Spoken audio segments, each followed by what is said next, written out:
रुचकर मेजवानीमध्ये तुम्हा सगळ्यांचं स्वागत आहे।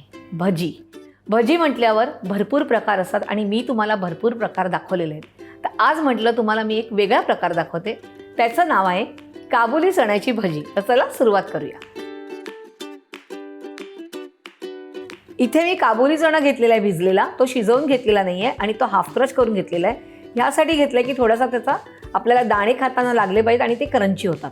तर आपण एका बाउलमध्ये हे काढून घेऊया। काबुली चणा आपण क्रश केलेला घेतलेला आहे। आता आपण घेऊया 7 ते 8 टेबलस्पून चण्याचं पीठ।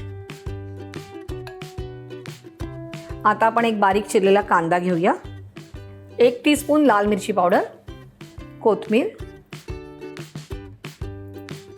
तांदळाचं पीठ 2 टेबलस्पून, मीठ चवीप्रमाणे, 3 हिरव्या मिरच्या बारीक चिरलेल्या, अर्ध्या लिंबाचा रस, बिया घालायच्या नाहीयेत, 1 टेबलस्पून धणा जिरा पावडर, हे मिक्स आहे। आणि आता हे आधी सगळं मिक्स करायचं आहे आणि मगच याच्यात पाणी घालायचं आहे। तर मिक्स करून घेऊया।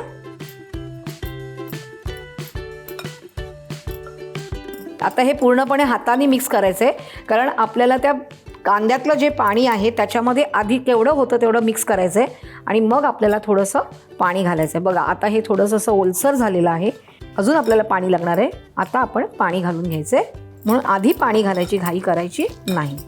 अजून थोडंसं पाणी घालायचं आहे, अगदी पातळ पण नाही करायचं आहे। आणि आता हे आपलं छान असं मिक्स झालेलं आहे। तेलही तापत ठेवलेलं आहे मी। आता आपल्याला भजी तळून घ्यायची आहे। छोट्या छोट्या भज्या करायच्या आहेत।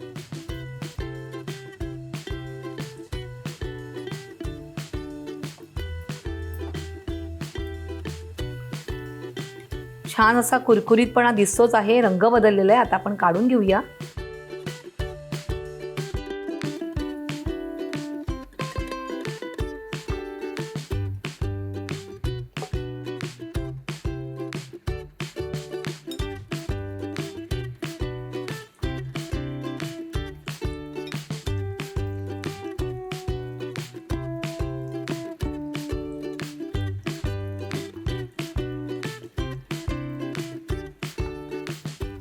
अशा प्रकारे आपली सगळी भजी तळून झालेली आहे।